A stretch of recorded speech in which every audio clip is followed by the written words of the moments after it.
concepts, these ideas as like as a guide. So I choose this article, I start reading it, I say, like I read the paragraph and I try to deconstruct it. I try to analyze it in depth, like take each sentence and talk about it for 5, 10, 15 minutes.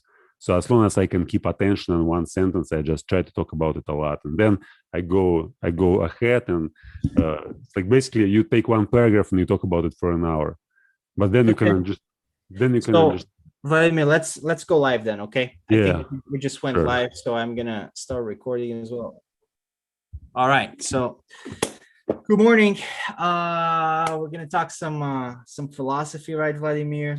Some interesting topics. In any case, you want to talk about consciousness first? So yeah, tell us all about consciousness. What you've been studying. Oh, there are basically 3 questions, like descriptive question. What was the second one?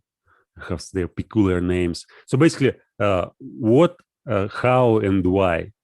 So the first question, what, it's just attempts to describe what is consciousness. And the second question, how, it's about how it come to existence. And the last question, like why, like what, like why it exists basically, and what is its function. Okay. So, and I got through, I guess I got through the 3 questions and the Stanford Encyclopedia of Philosophy, trying to figure out what is consciousness. And it looks as if it's impossible to actually describe it. So the bottom line is that consciousness is something that we all have. We'll understand what it is, but when we use language to talk about it, language is insufficient. So you can describe consciousness with language. Okay. That's interesting. So the conclusion is that it's not something that is easily describable or defined. Well, the conclusion is there are many theories which try to describe it, many theories which try to say what it is and how it operates, like, you know, how it works, what's function. And some theories are talking about one thing, other theories are talking about another things. So it's a so complicated subject, but it's one of the most, you know, prominent subject now. So in philosophy, in psychology, in artificial, you know, intelligence research, they all try to figure out like how to describe consciousness, what it is, how it works. All right. Do you think it's a particularly modern topic, like an interesting topic for modern times? Do you think that's why it's being studied by so many people and discussed by so many people? It became popular in 20th century, and well, before they used such ideas or concepts like mind and soul, and in 20th century they started using the term consciousness, and it wasn't the same thing, but you know, you may interpret it as the same thing, but consciousness is like it's more kind of broad, in more broad sense. But still, it's, for me, I try to think about it on my own and try to figure out, do I really understand consciousness as something different from the mind? And I wouldn't say that for me there is a big difference. So I can say that though the consciousness is not this adjective conscious, so it's more about knowledge.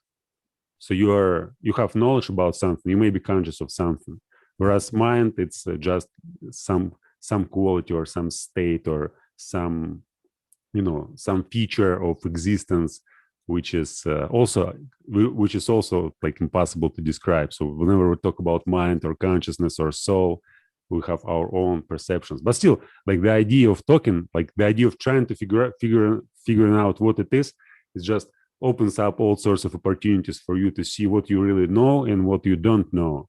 So the last time when we had a discussion about consciousness at the meeting on Friday, when we talked about superheroes, I was trying to refer to something different than, you know, than consciousness, since I couldn't understand even what I wanted to say. Like I had some ideas. The consciousness is basically whatever I perceive, whatever I see, and it's all like it's kind of omnipresent. So it's like God. It exists all the time. It's like panpsychism, and I just a part of it.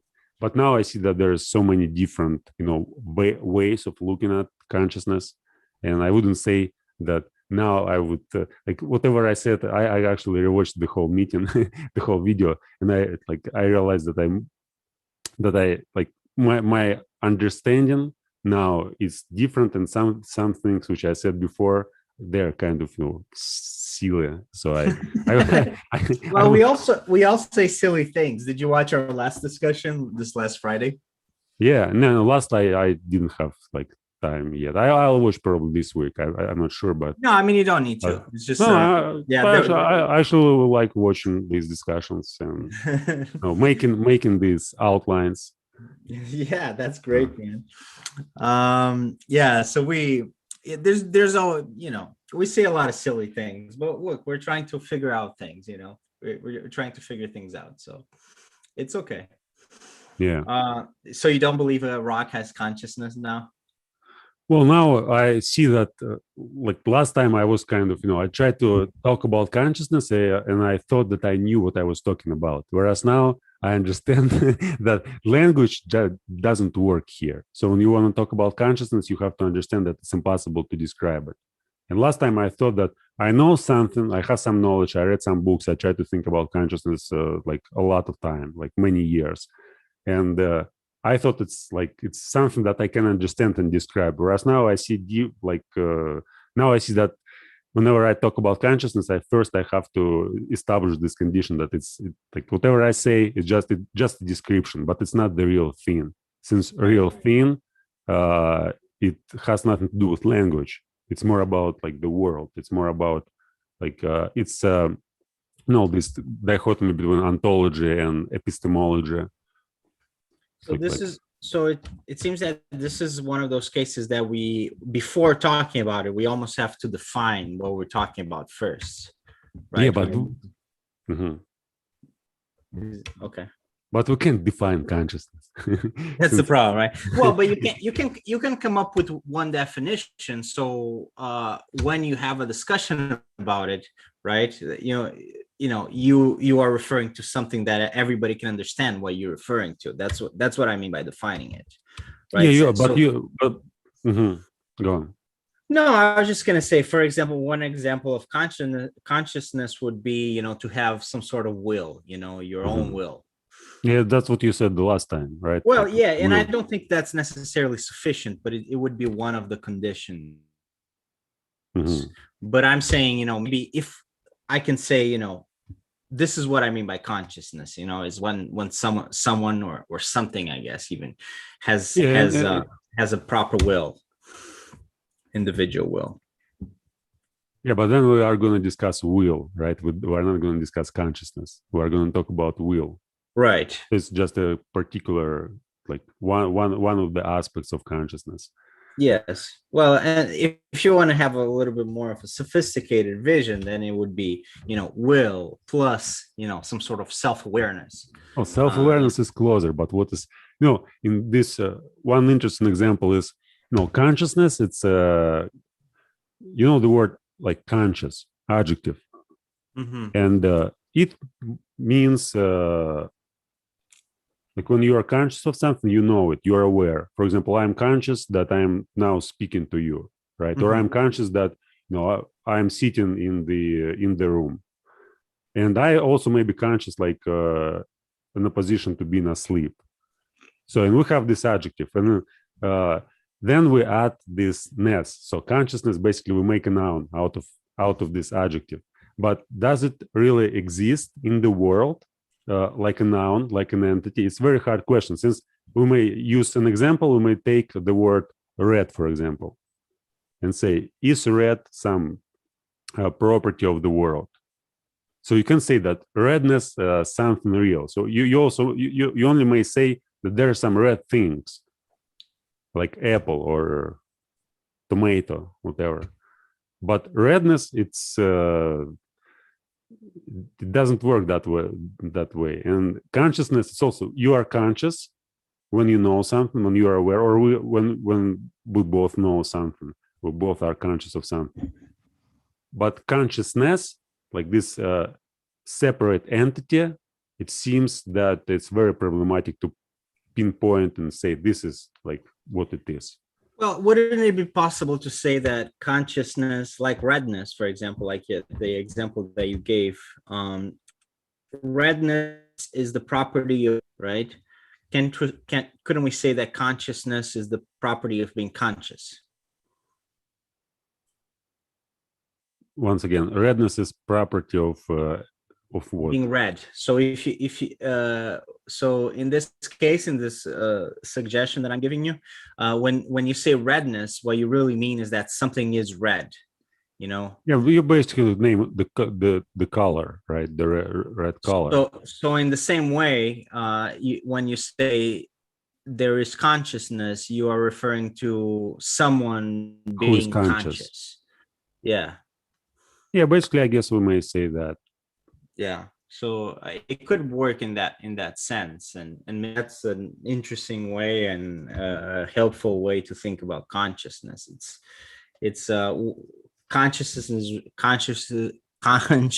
is really the, you know, the quality of being conscious.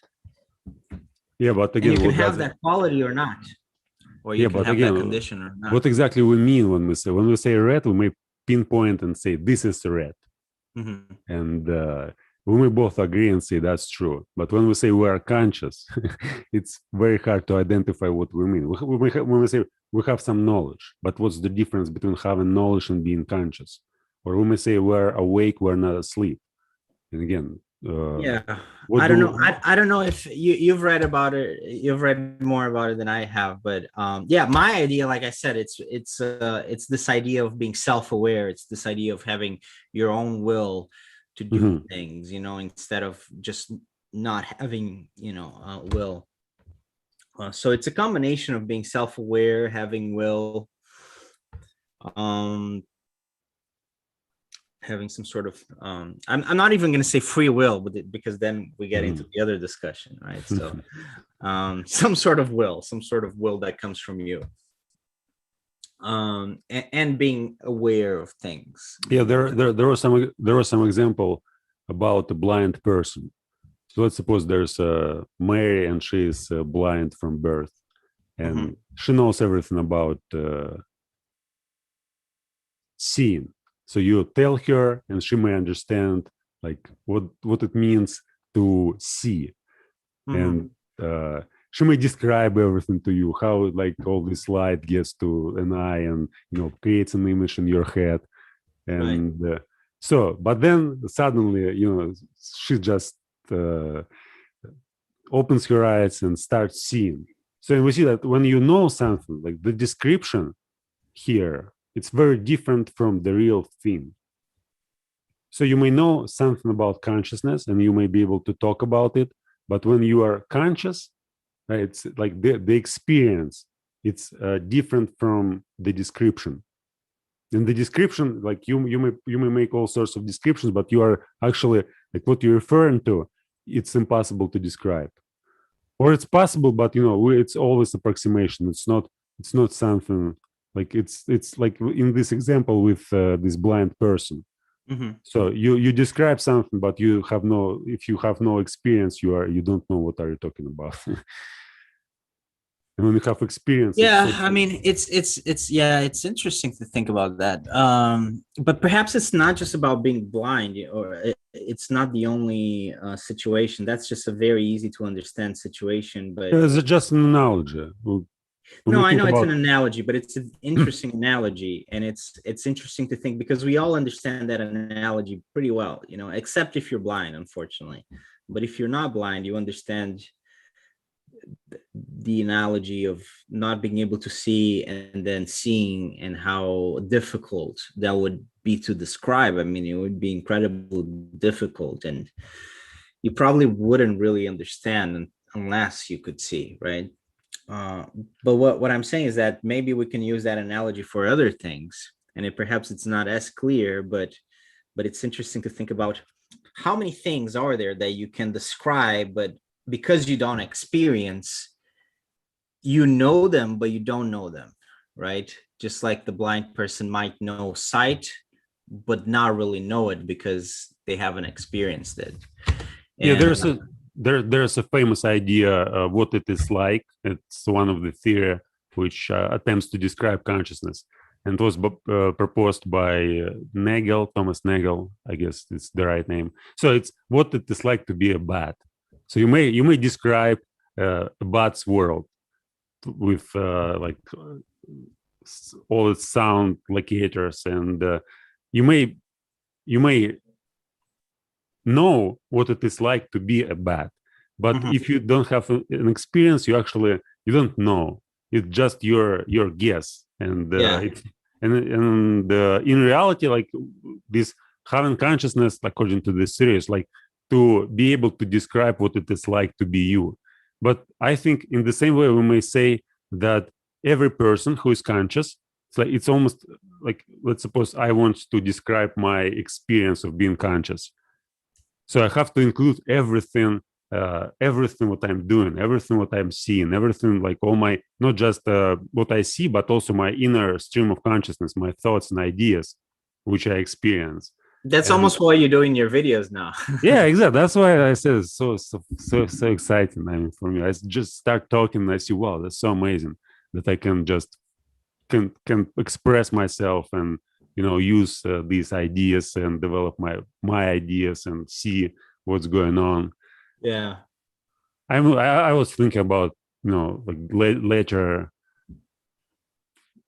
development in artificial intelligence and in the internet, that at some moment it's just gonna be possible that somebody just takes all videos and upload them in their head, or they'll create some devices which you may use, and you may just, like we read books, you may just take a device and put it in your head and download like certain personalities. So I mean, when I read somebody like Kant, like if I read 10 volumes of Kant at one approach, I basically download in myself like the juice of Kantian consciousness. So and I to some degree I become like Kant becomes a part of me, and I experience the world through his partly through his eyes, whatever. And when we are talking about artificial intelligence or these new features, devices, so you may basically download some personality. So we take like Elon Musk, right? Put Elon Musk in your head and start perceiving the world like as if not you were Elon Musk, but in the similar way. Or I don't know, any other philosopher, like a politician, musician, whatever, like any personality you basically want to be like. Yeah,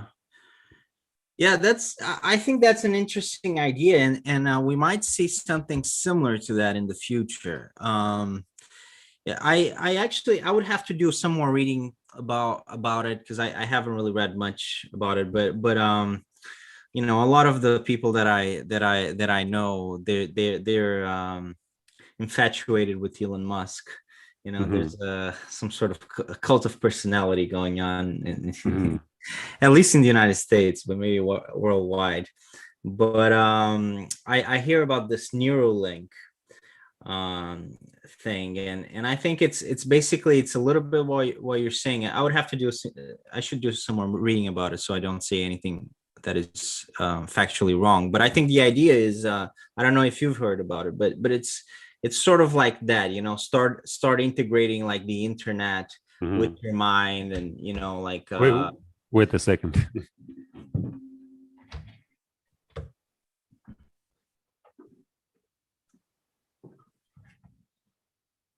No, this is like the article, like 100 pages. It was one of the first articles which I rewrote from the internet, and it's called Neuralink and Brain's Magic Future by Tim Urban. Oh wow! So you wrote that from the internet? I rewrote it.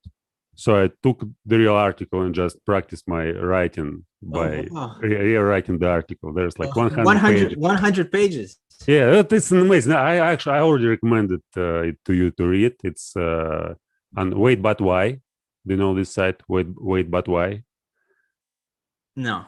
Okay, you may just Google it. Wait But Why? The article Neuralink and magic future. So you're an expert on No, it. I'm not an expert, but yeah, I dedicated So some time. so maybe you can teach me a little bit, like what is the, and what is the article about? Is it about the this thing that is associated with Elon Musk, or is this something that comes from before? What is Neuralink? It's about the company, like its purposes and The like, but so Neuralink.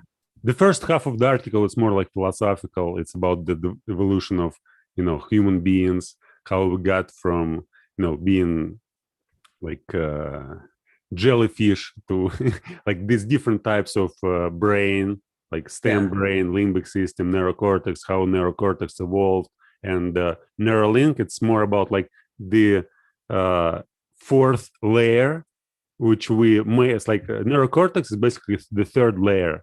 And there's a competition in your basically in your head between limbic system, neurocortex, and the stem. It's not always competition, but this guy Tim Urban, he refers to them as like a frog mind, a monkey mind, and like human mind. And Neuralink is like the fourth layer, which we are building, and it's going to be something totally different. But initial purpose is like controlling, learning to control. For example, I may just put this like magic hat basically on my head and just control what's going on the internet without using my arms, without using anything, just by my mind. So I may just turn off Zoom, for example, by power of my, just by thinking, okay, now I have to stop the video, and it stops without me doing anything. There are some electrodes, they put it in your brain, and so and you learn to like brain. Have you heard brain machine interface? So it's like you connect. No. Well, just imagine that you connect to the internet, and you may do all sorts of operations on the internet without actually doing anything, just by thinking. Okay. And you can, how would that work? Would you still have a computer in front of you? Oh, maybe you have some display. I don't know. Maybe you don't even need a display. Mm-hmm. Maybe you well, I guess on early stages there's gonna be something like that you have to see, but then maybe they'll make it that you like perceive it, like you perceive reality. Basically, you create a new consciousness. So maybe you're seeing something, but it's not really there, right? But your brain is producing the images. Yeah. But even though maybe it's like computer, the sixth sense. We have eyes, right? And we see the world with our eyes. But here, imagine you put the fourth layer here, and you have kind of another sense which allows you to perceive certain like reality, which now you can't even perceive, since you may perceive it through the ear, like looking at the display.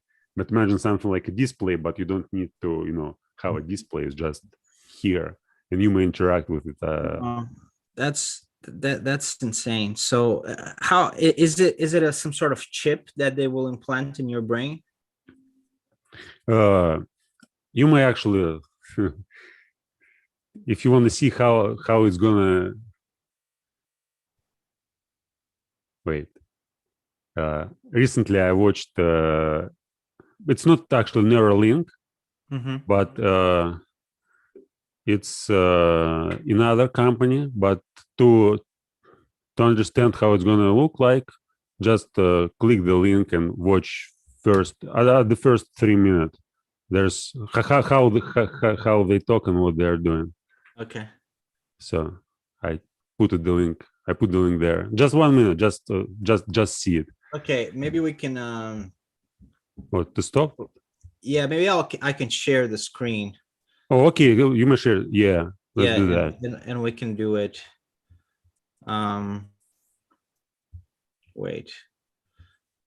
How does this work? Since it's just crazy. I mean, when you see it, you'll.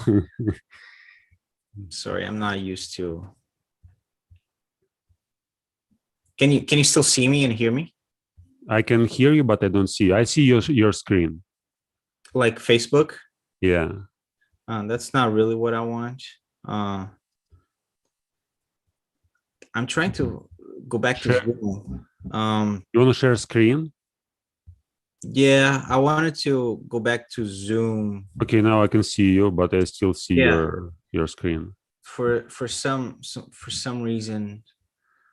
Um, that's weird. You don't know how to. No, it's weird because okay, at least like I got like the YouTube link here, so I guess that will Mhm. work. Yeah, we can, and people watching the conversation Prague. can I also gotcha. watch the Okay. first minute of this. Let's hear the following is a conversation with Brian No, Johnson, not. It was at this moment. a company. It's this moment. No, it's an introduction. Get to the minute 3. Three. Yeah, Okay. Like that. that was good. Yeah, Okay, so they're putting something in his, like some sort of helmet. You ready, Lex? Yes, I'm ready. Okay, I think. Do you just want to come in and put the interfaces on our heads? And then I will proceed to tell you a few jokes. So we have 2 incredible pieces of technology and a machine running Ubuntu 2004 in front of us. What are we doing? All right. Are these going on our head? They're going on our heads, yeah. And they will place it on our heads for proper alignment. Does this support giant heads? Because I kind of have a giant head. Is Are just you giant saying head? as like an ego, or are you saying Both. physically? Both. I'm gonna drop it off. It's a nice massage. Yes. Okay, how does this feel? If You're out. if it's okay to move around? Yeah. It feels. Oh yeah. I'm not gonna test it at all. This feels awesome. Pretty good fit. Thank you. Yeah, that feels good. All right. So this is big head friendly. It suits you well, Lex. Thank you. I feel like I need to. I feel like when I wear this, I need to sound like Sam Harris, calm, collected, eloquent.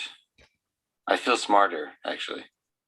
I don't think I've ever felt quite as much like I'm part of the future as now. Have you ever worn a brain interface or had your brain imaged? Never had my brain imaged. The only way I've analyzed my brain is by talking to myself and thinking. No direct data. Yeah, that is it. That is definitely a brain interface that has a lot of blind spots. That has some blind spots. Yeah. Psychotherapy. That's right. All right. Are we recording? Yeah, we're good. All right. So Lex, the objective of this, I'm going to tell you some jokes, and your objective is to not smile, which as a Russian, you should have an edge. Make the motherland proud. I gotcha. Okay. Let's hear the jokes. Lex, and this is from the Kernel crew. We've been working on a device that can read your mind, and we would love to see your thoughts. Is that the joke? That's the opening. Okay. If I'm seeing the muscle activation correctly on your lips, you're not going to do well on this. Let's see. All right, here comes the first. Screwed. He's already laughing. There's no jokes. Break the device. yeah, but look what's going on with his brain. To laughter. Lex, what goes through a potato's brain? He's terrible at this. I got already failed. That's the hilarious opener. Okay. What? Tater thoughts. What So kind of basically, okay. performs brain surgery? I don't know. A neural surgeon. So it's can I stop sharing? Yeah. Let's. I guess So you already see what's going on. Yeah, so it's but I imagine like But it's just measuring. It's just measuring. So they measure his brain activity yeah. by putting this device, and there's no. It's like it's invasive. I mean, they don't put electrodes in his brain, but Neuralink, it's so it's basically they put some electrodes in your brain, and they connect and detect activity between your neurons, and they may read your brain, and then it's like you may by thinking you may give to this interface or brain machine interface, like to the machine, you may give certain information, data, and it's not just records the data, but you may operate, like you may control the machine by like thinking certain patterns, just creating certain activity in your brain. Okay. So there is something that they implant in your brain, and it must be like some sort of chip, right? Yeah. Okay. Yeah. What do you think about that? I mean, it's a very interesting idea that you can start modifying people's brains and giving them new properties. It's certainly going to work in the future. So we'll see how people will use. Yeah. It works already, but it's not. It works only for these purposes when people are disabled, Mhm. and to help them to they promote this idea as if you just help people who are disabled, but then I guess it's going to be popularized and everybody like I certainly want to use it if I see certain benefits for my for my life. So if this thing may increase my thinking capacities like 10 times, I would probably use it. Why not? Just It'll be very tempting. The problem is that we're gonna really start being cyborgs rather than exactly. But it's inevitable. I mean, you can't avoid that. I don't know if it's inevitable. I think it might be inevitable, but I'm not so sure it's completely inevitable, and I'm not so sure it's a good thing. So you think it's a bad thing? No? Well, probably. I think it's probably a bad thing. I don't know because I mean, the idea of getting of becoming 10 times smarter, I mean, that's a great idea, like that's very tempting. If I use this, I'll just you'll extinct, and I'll if we coexist in the same environment, and I use this thing, there's no chance for you to survive. If I'll 10 times smarter, you basically disappear in one. Yeah, because I'll be like a little monkey compared to you. Yeah, and that's you may say, okay, I don't want to use it, and you may create the whole community which is gonna stay outside of these technologies, right? But those people who will use it, they basically there's no chance for you to it's like competing. They're gonna own you. It's like competing with AlphaGo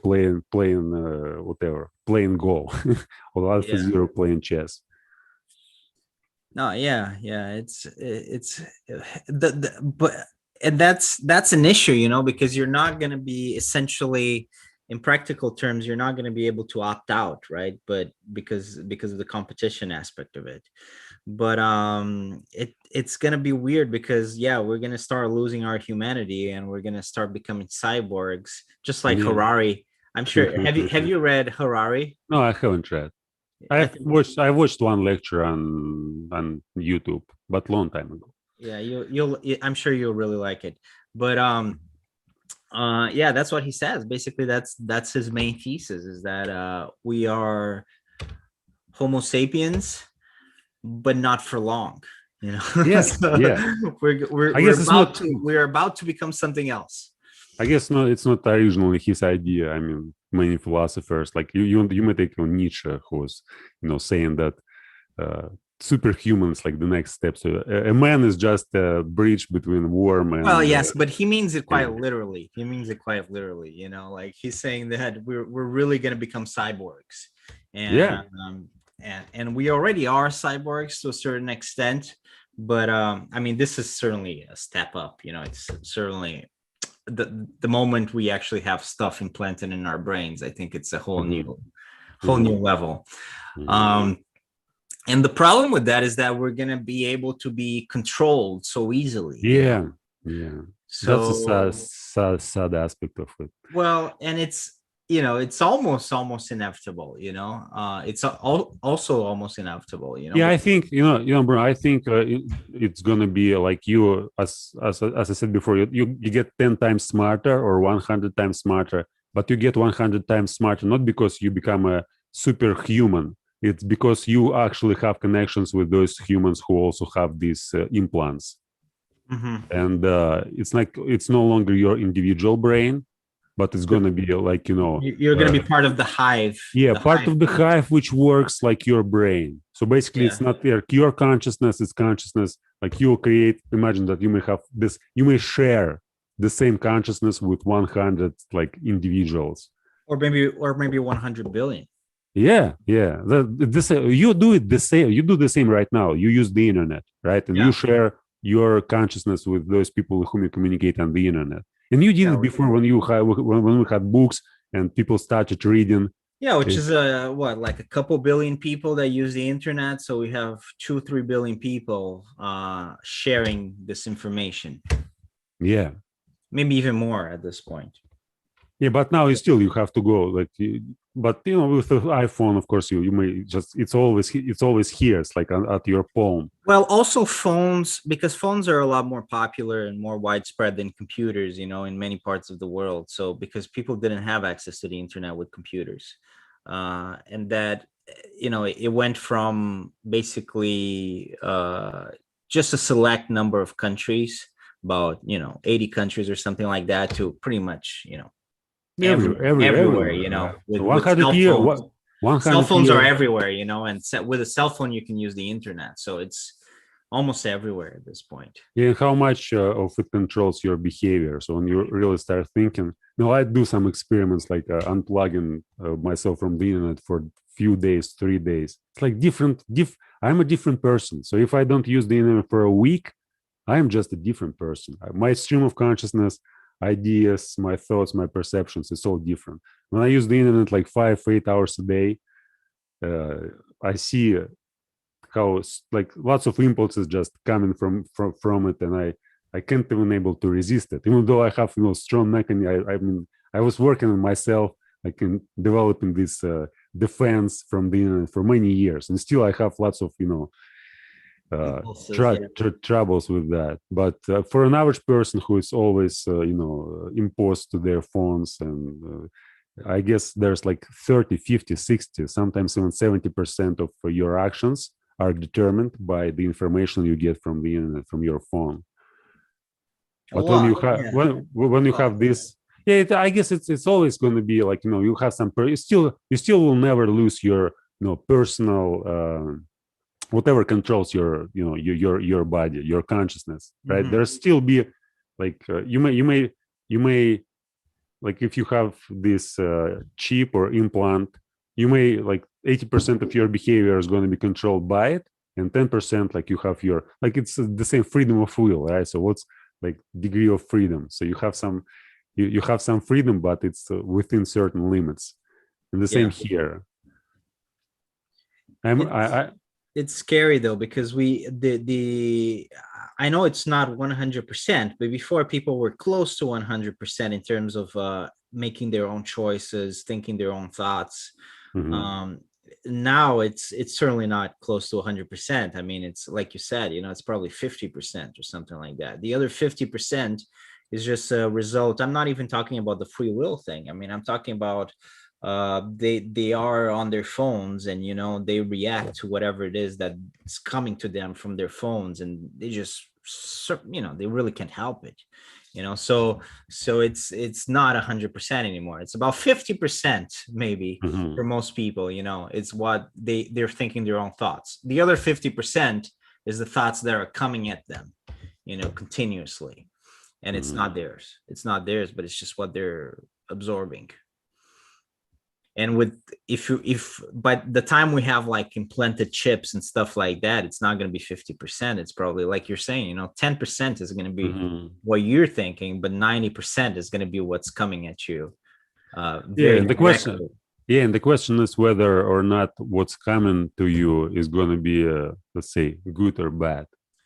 Yeah, I mean, I have no idea. It'll probably depend. It'll probably it may be something amazing, right? Maybe like how, for example, for me now, what comes to me from the internet is basically like outstanding things, like philosophy, psychology, science. I just absorb all sorts of content which weren't available like 10 years ago. I couldn't dream that I will just wake up and get all these amazing things, and I will just work on them, and they will enhance my ability to think, to understand what's going on. But Yeah. I also aware that other people whom you just described before, they get like all sorts of stupid information, which is completely useless, which ruins their lives. And the question is like, what's gonna get into you? Like, Yeah, I mean, you're an exception. I think it's a very small percentage of people that use the internet the way you use it. But then there's probably continuum. There's people like you at the very yeah, end of the yeah, continuum, yeah. and then there's people that at the very other end of the continuum, which is basically they're just say watching conspiracy theory videos on YouTube about how the earth is flat, and Mhm. how Hillary Clinton is a head of a network of pedophiles, stuff like that, which they kind of go together because of the YouTube algorithm, because the conspiracy theories will lead to other conspiracy theories. But that's kind of the end of the other end of the spectrum, right? Because I don't think that's the majority of people either. But there's the spectrum, and probably most people don't get a whole lot of good stuff, and they get a whole lot of bad stuff. But this is kind of me speculating. Yeah, I think we like to generalize here. It just doesn't make any sense since it's all depends. Yeah. So, but the important notion, I guess, is that there is a spectrum, and it really depends on the person. Yeah, and there's a lot of bad stuff and there's a lot of good stuff. Yeah, what makes you like being placed at one or another pole of the spectrum? That's an interesting question now. So is it your behavior? Is it your reaction to the information you get? Is it your personality, or it's like your genes, your environment? Well, it's like in my environment, for example, well, maybe it's just a bad guess, but I supposed to be just a blacksmith or some factory worker. Mm-hmm. It's like if I actually this house where I'm living, Mm-hmm. it was built in 1993 by the factory, and my mother got this apartment where I live in, from the factory, and most of the people who were living here, from the beginning, they're factory workers, and From the whole 93, you said? 93. Okay. I mean, I got before I lived in a different place for So 7 years. it's post Soviet Union already. Yeah, it's like almost like when this revolution happened. But the idea is like the whole environment. I basically becoming a philosopher. It wasn't an option. I mean, Right. An option like in my school and everything. What was going on? It's like I had to go and work like just a usual person, and somehow I ended up doing all this knowledge and the philosophy and psychology and self-development and self-studying. Yeah, I mean, you're an unusual person, and I mean, there are certainly unusual people out there, but I mean, yeah. Well, the thing is, there's so many people. There's 7 billion people. Most people are not unusual. Most people are usual, and whatever that means for them. Your data is obsolete. It's already like 8-something billion people. Is it 8 billion already? 8-something, yeah. Really? Or even 9. It's crazy. The last time I checked, it was 8-something, but now it was half a year ago. Let me check. I mean, that's crazy. Yeah, do that. It wasn't long ago that was 6 billion. Yeah, I remember that. Like 2010 or something, 2012. It's okay. So I'm still mostly right. It's 7.6 right now. Who says that? Wikipedia? Not even. It's the World Bank. It's the first source that appears here. Wait, I'm gonna check too. Yeah. But I get 7.6, but let's check on like. But I got another one that says 7.9. So I guess it depends on the source, if it's updated or not. It could be almost 8 billion. Like Wait. At Wikipedia it says 7.8. And it was March 2020. Yeah, so I guess it depends on the month, really. It depends on the month. So I guess it's a good guess that it's 8 billion then. 8 billion. Around 8 But billion. no. Look, it was March 2020, and we were, facing this pandemic thing. I guess it was a little bit like, there's Well, probably. okay, so let's say 8 billion. I think it's a good guess Yeah. because it depends on the month, I guess, Mhm. because it moves so fast now. So about 8 billion people, yeah. I mean, it's gonna be 10 billion people soon enough, probably.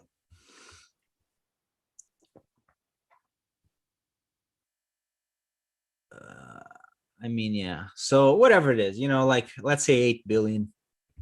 Yeah, but how many living creatures are here? Like, imagine that. Like, not just people, but Oh well, I mean, cows, a lot chicken. more. Yeah, a lot Yeah. more. Yeah. So you say that what's going to happen? Like, many people are going to end up, being. So they will not have their will. They are going to No, have. no. I was just saying that most people are average, no, I didn't even say average. I said usual. So like they're not like very different, right? So they're more or less they fit into their circumstances, which is the normal thing, really. It's for people to fit into their you don't seem to fit, and I don't either. But it's a fairly small percentage of people that is like that. Most people are kind of like, if they grow up in a place where everybody's a factory worker, most people, not all people, most people are going to end up being a factory worker. You know what I mean? Yeah. Yeah, it's just a matter of numbers. So yeah, I don't know. Yeah, it's this consciousness thing and the way it interacts with technology. I mean, it's certainly fascinating, and we will see. That's one aspect of how the world will change. That I think we'll see some pretty dramatic changes in the 21st century because of technology. That's going to affect things in a very substantial way. I'm pretty optimistic about it. You can be optimistic. Yeah, I'm not optimistic, but I'm mean, not I don't know like what the truth is. since this idea of determinism, so I basically take all future as if it already happened, so I don't care since there's no way to change it. And the same about past. So it's like I'm just observing what's going on and trying to describe it as clearly as I can. So my purpose is not to change the world or to make it different, but to describe it as clearly and as honestly as I can do from They're just interested in describing things, from my analyzing, personal view. and you're interested in analyzing, Yeah, describing, and understanding as well. and understanding, which is it's fair enough. I see. I don't take the approach of the determinism thing. I still, even if I'm wrong, that's my belief that I can actually change things. Yeah. Yes, and that is the way I live life. So I have some like maybe superstitions or prejudices. So I also think about change, but I think about it as a change inside. So I don't direct my focus on the outer world, but as on an inner world. So I think I may change myself, and it's also, even if it's predetermined anyway, so I'm just working on inner change. Mm-hmm. And like my view on reality, so basically like I'm changing myself, I change in my consciousness, and it changes the like my environment and the world around me. Yeah, I mean, I think it's a powerful thing to change yourself. Since when you try to, especially when you interact with people, and you have this idea that you may change people, or you may change, how they live or how they think. Right. It always, not always, but often it leads to disappointment and to like all sorts of emotions which you wouldn't like to experience. And also, like, why not allowing people live as they want to live? Like, why like if they want to change something, they'll, like, for them it's better to find their own ways to do that. Whereas like when you try to help, I've noticed it like so many times. So you try to help, you try to not give an advice, but when you try to really help, I mean, you do something for people, and it leads to the opposite results. So they got lazy, or they just it's not about even appreciation. It's like you do something, the person gets lazy and don't do anything, and treats you as if you must do something for this person. Yeah, well, that's unfortunate. That's unfortunate. Yeah, I mean, I it's well, you know, but either you want it or not. So the thing is, we're not really isolated people, right? I mean, we live in a Yeah, society. you always interact with people, I'm sure. So we're social creatures, and everything that we do is not really something, that is just us. It's there's an aspect of it, of life, that is, I guess, your inner self, but there's also a big component for the vast majority of people that is a social component, that you are interacting with society in some way. And that's really the majority of people, that you're interacting with society in some way, and you are going to change people's lives for the better or for the worse, depending on what you do. Except usually the amount of change that you do is small. It's a small amount.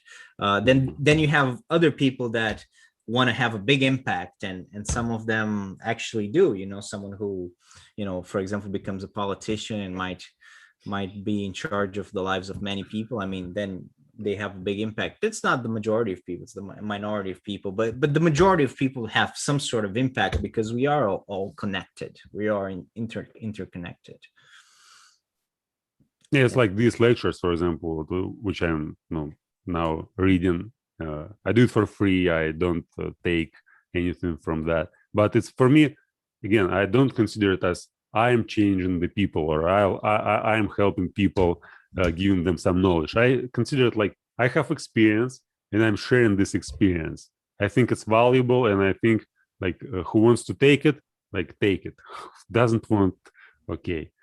So for me, it's more like it's something that I do, and it just parts like I interact with society, and I know that this is, for me, it's valuable, and I want to share it, but not like to give it and say this is the most important thing you have to take. This is like sounds. Yeah, you don't want to force it on people. You don't want to force it on people, right? And it's not like help. It's more like this is my experience. I want to share it. I don't want to experience it on my own, since I want to experience it on my own, but it's also something. It's something amazing that I want to share. Right. And if there are some people who want to experience the same, why not? So I'm happy to share it with others. But the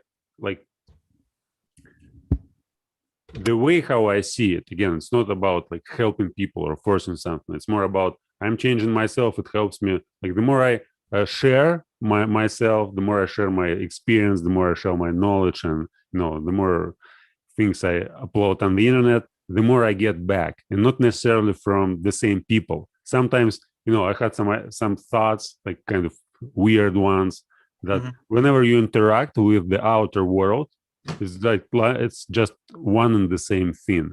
So you may look at the society as just one big entity with countless heads, right? So you, for example, you may be like an individual, but also you are a part of society. You're part of the outer world for me, and the same I am for you, and like everybody else for everybody else. But we treat each individual differently. So for example, you treat me and somebody else like there's two different people.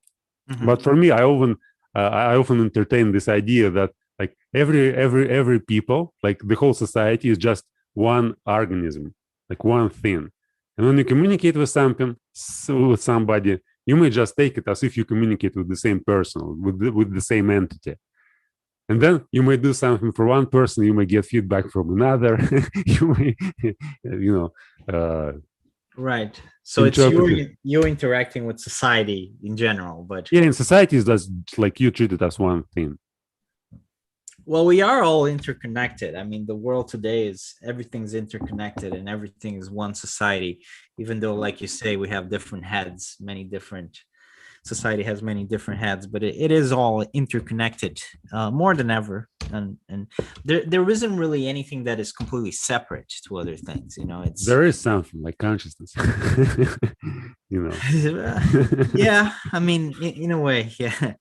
There is the individualism, I guess, of creatures, but we're all so interconnected. Yeah. So what this week? What is it that you're going to It's study this. this week? I'm going on and studying the concept of consciousness. So I haven't finished. I haven't finished, and I continue reading this article. So there's a few more chapters, and I also watched many videos. By the way, discovered a guy named what was his name? Searle. Have you heard Searle? John Searle. No. Oh, it's like famous American linguist, and he wasn't just like philosopher, linguist, whatever. I found his Google Talk, and I listened to him for an hour, and this was the most exciting talks out of like 5 other like an hour-long talks which I've heard this last week. And I started searching like more about this guy Searle.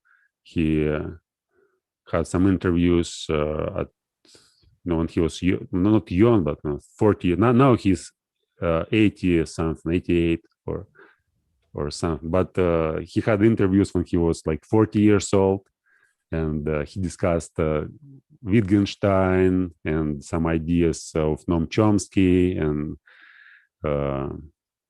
something related to consciousness, and not just consciousness, but language. Mm-hmm. So I watched maybe 3-4 his interviews. There's so many like individuals out there. Like you may know, I know philosophy, I know psychology, but there's like thousands of people who actually wrote so many books, studied all these disciplines and know them so well, of whom you never heard of. Like, as we discussed the last time, remember, it's like modern philosophers. Like, why we don't see like such philosophers like Socrates or Plato or Kant or Nietzsche nowadays? Is it because they are not here? There's nobody who really do philosophy, or is it because we just don't know who they are? And you think it's mostly because we don't know who they are? Yeah, I think there's like thousands, 10,000, or maybe even millions of people now who are like do very good in philosophy and science and language and psychology, but we just don't know them. So if you start paying attention, you may just discover. It's like, I remember there was a moment when I started studying, like when I started thinking in English, and I was looking for a teacher every day on YouTube. I published a video with a different teacher every day, and at first I knew just maybe 5-6 teachers, and then I published it for half a year, like every day. And every day I was like discovering new teachers, and most of them were like just amazing. Wow, like, there's so many. Like 180 YouTube channels. Each teacher has his or her own YouTube channel. There's so many of them, and they're also, amazing teachers. And I just what do you mean by teacher in that case? Not just somebody who teaches English. Just teaching English on YouTube, you mean? Yeah, but really? Most of them are professional teachers. And you were trying to find like a different one every day. Yeah, every day a different teacher, and I watched like 3 most popular their videos. And there's like I stopped because not because I couldn't find any more teacher, but because I was it's like I was so overwhelmed. You're overwhelmed. So there's a lot. I need to study a little bit more English now, because I'm taking this pretty hard test for a job, and it's like some really like high level stuff, so I need to improve English and other things. Yes, but English is one of them. Yeah. Was it more? It's more about. It's more about writing or speaking, or it's mostly about grammar, but like very like high level. So I'm realizing that I need to understand some things that I didn't understand before. And that's maybe a good approach, just to look for different teachers and study, like watch videos on YouTube. Yeah. So but I have this test. I mean, it's coming up like this week already, so I don't have a lot of time to prepare.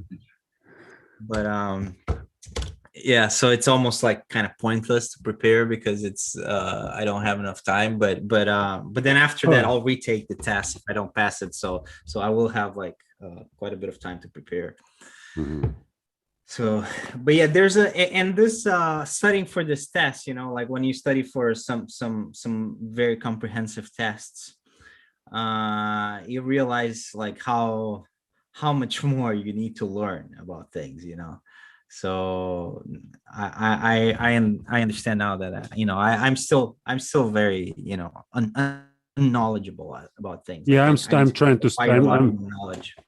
I'm trying to study grammar and pronunciation almost every day. So I have a few books on punctuation and pronunciation and argumentation, watching There you videos, go. and Yeah, I need to study and, that because I've never studied it, you know, really. I mean, not for a long time. uh, So yeah. and still, like I always discover something new, and it just I see it like, I mean, if I know everything, I might just go like back and start from the beginning. And I by studying, of course, I don't mean I memorize everything. Just read an article, understand basic concepts, go on, and probably read it once again in next month or few months. So I'm not trying to memorize, but just reading. And in pronunciation, I have some exercise which I working on almost on a daily basis. And yeah, Yeah, and still there's in my case, it's not really about pronunciation also because it's a written test. So, but Mhm. grammar is, I mean, I've realized that I have like some, you Yeah, I know, have like some holes and I'm reading this book now. okay. Yeah, there's thousand grammar rules or something like Oh that. wow, yeah. I mean, there's a lot. There's a lot. Any given language is so complex for you to understand things perfectly. It's extremely hard. I don't think you need to understand perfectly. I mean, just if you dedicate again the same 10 minutes every day, just reading the book. Don't need to memorize. Just you read 10 minutes and it makes you, it naturally gets into your language. So Yeah, something that you need, you find it and then you use it, and something that you don't need, you basically might even not pay attention to. But yeah. when you need to pass an exam, of course, it's a different case. I mean, I don't need to pass an exam. I mean, Yeah, no, but it's actually the process that you use. That is a very, you know, talking to you. I mean, you're giving me a little bit of insight because that process that you're using, that's the process I should use. I think that's how you get better. And I was a little bit, you know, I was a little bit stuck. I didn't really know how to prepare for this, but you're giving me some good ideas, you know, and except I don't have the time. That's the yeah, problem. previously, But as you for the remember, next one, for the next yeah, one. previously, as you remember, I was talking about this government, inner government. Remember this one? Uh-huh. So Yeah, super. that's basically what helps you to improve your writing tremendously. I mean, in my case, when I started writing like daily, my journals, just analyzing what I was doing, it took a lot of time, of course, like 6 years. But it's not just developing your grammar to the level when it's good for a job. It's basically going way beyond. So it took me maybe 2 years to learn to express everything what I was writing clearly, and then for next 4 years, I was working on my style and just improving your style. It's I can't even Yeah, but this is a very like difficult task. So it also covers that kind of stuff. It's not just basic stuff. It's like it also like analyzes style and stuff like that. mhm. It's No, basically a just very very difficult English test, you know, written test. So it's tough. I mean, it's not an easy test to pass. yeah, but Uh, just daily writing, or just describing your experience, or your stream of consciousness, just sitting and trying to put things on paper, just try to describe what's going on in your mind, one page at a time, and stick to it for a couple of months, or ideally forever. Just you start doing it and you develop that's another good exercise. Yeah, it will give me develop a more habit. incentive to do it. Yeah, it will give me more I mean, incentive to do that. it improves your language way more than just exercises in the book. Since most of the time when you take when you do both, of course, it helps even more. But when you just study a book and study certain exercise and study certain words and grammar and stuff, it doesn't work as well when you practice it by like when you practice writing by doing real writing. Yeah. Listen, so what else do you want to talk about, Vladimir, before we're done today? Do you have anything you want to bring up? Yeah, I'd like to continue talking about consciousness since we like haven't touched like even the basics. I had this idea like trying to read something together. Yeah. So we may what I'm doing at my studying streams. So we may try to do it together.